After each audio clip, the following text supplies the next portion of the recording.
All right. Welcome to Three Con Commentaries. Let's just talk about Raw's women's division momentarily. Let's just talk about the entire women's division in this one spot because I just don't see any reason to split this up. Let's start with Nikki Cross, Nikki Ash, or whatever, almost a superhero. And the concept behind almost a superhero is that this is how Nikki feels inside. She wants to be an inspiration to everyone, and that when the kids see her win Money in the Bank, they'll believe that they can do anything, and that what this costume and this music and everything represents is the spirit within all of us that says you can do anything, that you have to go out and do it. All right, so she's reaching for what's called the aspirational hero. The opportunity is there as far as the character is concerned. She's very excited. She's still very dorky, and that's not going to do her any favors. If we're being honest, like it's cute right now, because it's still very new, so people are going to try to get used to it. But she's a dork, right? Like, oh my god! Oh my god! Oh my god! I'm so excited! I'm so excited! And it's like, yeah, I don't know how much longer I could take that. I would need you to be less excited. But it's almost like a coming out party, like this is who she really is. And that's kind of what I got from sitting back watching this. And I just kept saying to myself, like, this change during Pride Month, it feels like they're telling me, like, this is what Nikki Cross really is. This is her big coming out. And I was just like, am I supposed to see parallels in that, or am I like thinking too hard? But whenever somebody is like, this is the real me or something like that, I'm like, ooh. But she's still very excited. She still has butterflies. The costume is still imperfect. It still looks very bland. They changed her music, which was good because her music sucked. And her music sucked ass. So she was going to wrestle. Back to what I was talking about, the aspirational hero. So the aspirational hero is someone that, yes, the kids can look up to. But the aspirational hero has, like, values. And, like, these values are the same towards everyone. I find it very strange that Nikki Cross is getting help from Alexa Bliss very often, because they seem like they're on a collision course, or these characters should be on a collision course, because Alexa Bliss is like the embodiment of chaos right now. And Alexa Bliss, yeah, like I said, is the embodiment of chaos, but Nikki Cross seems to be very Apollonian, very wants to be the sun. She wants to be the guiding light. And I don't understand why in this situation she's A-okay with what Nikki Cross is. Nikki Cross, I keep talking about the same person. Why it's okay with what Alexa Bliss has been doing. Now, sure, they're giving Nikki these sort of fluky wins, and they're saying she's almost a superhero. So what they're saying is that she's not a superhero yet, and that she's, kind of in her larval stage, and she came out of her cocoon last week, and I guess that's the symbol of the butterfly, right? That's the butterflies on the tights and everything. Is that now, she's come out of her shell. This is who she is. This super silly, goofy looking ball of energy. And the costume still looks unfinished. I think I said that before. But they're saying she's almost a superhero. I know that they did trademark some weird names in the past. And I'm pretty sure one of those weird names is for Nikki Cross's new name. But it'll probably be like a month or so before we get there. But I'm interested in where we're going with this, because they're saying she's almost a superhero. So that means that they have her on a trajectory to actually become a superhero. And is that when she wins the title? Then she breaks out of her larval stage and she truly becomes the butterfly queen or whatever. That could be very interesting. On the flip side, you have Shayna Baszler. She's playing with cards because it keeps her mind clear. And Nia Jax, of course, elbows her about this whole Alexa Bliss thing. And Shayna Baszler says the doll is dumb. She says it again. Alexa Bliss is stalking her, so she overheard it. And Alexa Bliss wanders to the ring. Of course, her music plays because why wouldn't it? She ends up kicking Nia Jax in the knee, which shouldn't have hurt Nia Jax that badly. And then she booted Reginald in the nuts, which I'm sure hurt him tremendously. And then she walked away. She sauntered off. But it was enough to distract Shayna Baszler for a second or so. Then Nikki uses her finish, which is a tilt-a-whirl La Magistral Cradle, in order to win, which is a very interesting hold for a superhero to use. Because it's almost trickerish, It's almost like a trick, But I enjoy it. I think it's cool because it's very nonviolent. And I think that's really like the weird thing about the finish is it's very nonviolent. It's a roll-up, It's not like a big splash or a big punch or a big kick or something like that. It's just kind of like a sweet little roll-up. And I guess it fits her character as it is right now before she comes up with something else. But she's definitely going to need something a little bit more impactful. And this is a finish she can do on everybody. So it's like if I remember correctly, well, no, I didn't remember correctly. But they didn't. Mystico's finish, wasn't it similar to this? But I think it was an arm bar. They wanted him to be a superhero too. They also wanted Neville to be a superhero. They wanted Ricochet to be a superhero. None of them things worked. Seems like Nikki Cross actually has a genuine desire to want it though. So I'm not upset about anything here. Again, I've given up on this whole Shayna Baszler thing. She's not going to be taken seriously. Alexa Bliss gets on my nerves. Nia Jax gets on my nerves. I don't understand what you're doing, Reginald. All of this is a loss for me. Like I said, we're just seemingly at a point here where Alexa Bliss and Nikki Cross are going to have it out. And it would be poetic for the women's division super villain for the last several months to end up dealing with the superhero. And that's fine. I love that idea. I think they both can really get over with that. The issue that I have is what they're doing right now. With Nikki getting all this help from Alexa Bliss. And I know it's unintentional.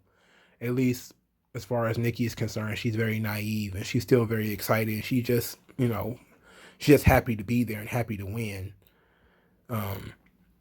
But eventually, if she's going to be an aspirational hero, she's going to have to bring the hammer of judgment on Alexa Bliss and all of this crazy kooky voodoo shit she's been doing for the last several months. I just don't think they have the nerve to do anything about it. I just don't think they have the nerve. All right, so let's move on to Charlotte, Natalya, and Tamina versus Dana Brooke, Mandy Rose, and Rhea Ripley. So I actually love the idea of Charlotte, Tamina, and Natalya being a group.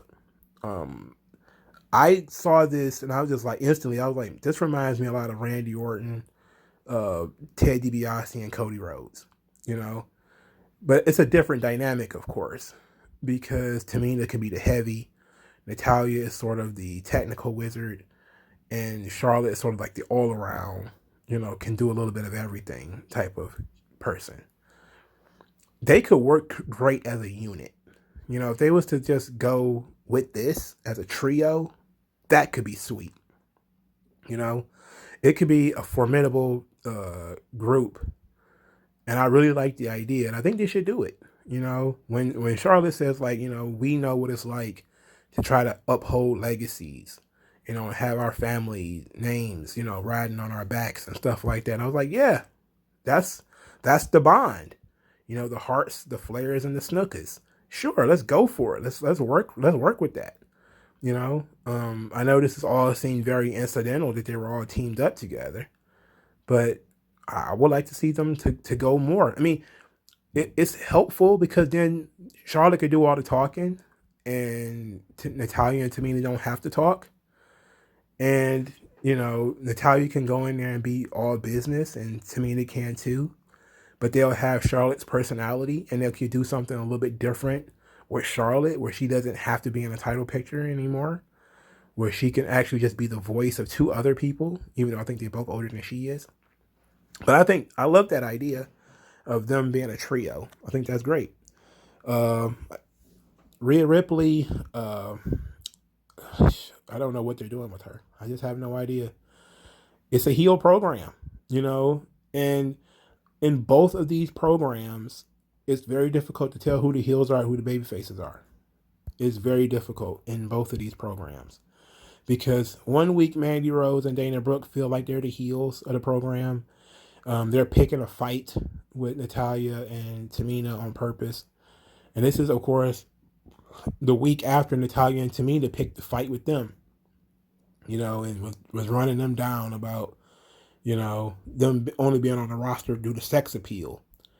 And it's like, okay, we could use that, but we need to decide who the baby faces are and who the heels are. And we haven't quite done that. And it's disappointing that they haven't even tried. It's like they just they're just rolling the dice, and it's not working. Rhea Ripley chop blocking Charlotte after the match. I was like, why would she do that? I was like, no, like, I don't get it. Now, to a degree, you're going to have the idea that Rhea Ripley is lowering herself to Charlotte's position, where, it's this kind of thing Charlotte would do. Like, if she feels like Charlotte would do it to her, she's doing it first. It's like, okay. At the same time, if you're not really supposed to sink, I mean, it's not just that you're not supposed to sink to the villain's level, because you can do that if you want to, but you have to have a great foundational, value system or whatever. We don't have any of that with Rhea Ripley. She's basically still a blank slate. And I feel like Rhea Ripley's going to be around on the main roster for 2 or 3 years and probably be champion 3 or 4 times before she really finds out who she is. And I really, truly believe that Rhea Ripley is likely to be like the female Roman Reigns. I think she'll probably be in the main events and be at a top spot for a long, long time. And then finally, out of nowhere, they'll finally click who she really is and what she is. But by then, she'll be overpushed and people will be tired of looking at her, And if it wasn't for how great Roman turned out, as far as when he found the High Chief I'm so sorry, Roman, the Tribal Chief, head of the table. It took about 6 years maybe for him to find that gimmick. He's basically just a Roman Reigns Shield guy up until that point. But so now you got Rhea Ripley, who's a great prospect. She's a great worker, but the personality just isn't there. They haven't put the personality together yet. And it was similar to something that they did with Seth Rollins. Even though Seth Rollins had a gimmick and he had a personality, they weren't really sure what direction they were going in with him. And it's just like within the last 2 or 3 years, they really just decided what they were doing with Seth Rollins. But he already did the main event in WrestleMania, been world champion, all that kind of stuff. So it's kind of like, okay, now he's found a character and he's not going back to the main event, So, and I just see that that's probably what's going to end up happening for Rhea Ripley. When it finally snaps into their head what the nightmare is, it's going to be at a position where people are going to be like, okay, I'm tired of Rhea Ripley being in the main event. She's 8-time world champion already. Instead of, defining who she was before they really started doing this, they're probably going to give her all the accolades and then give her a personality. And that fucking sucks because it's backwards. But this match was fine. I didn't hate it. It was different. I didn't hate it.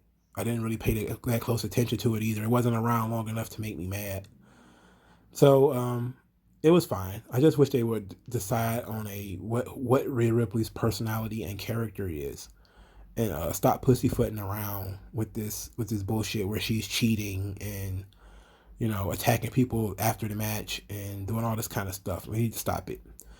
All right, so finally we have to talk about the star of the show, Miss Eva Marie, who says that Doudrop made a rookie mistake last week when she decided to walk out on their tag team match, and that's why she set up a rematch. And this time, Eva Marie backed away, and Doudrop still managed to win anyway, and she beat Asuka. Not a fan of that. If you're a fan of Asuka, that's not good. You know, it was essentially a handicap match, and Doudrop won.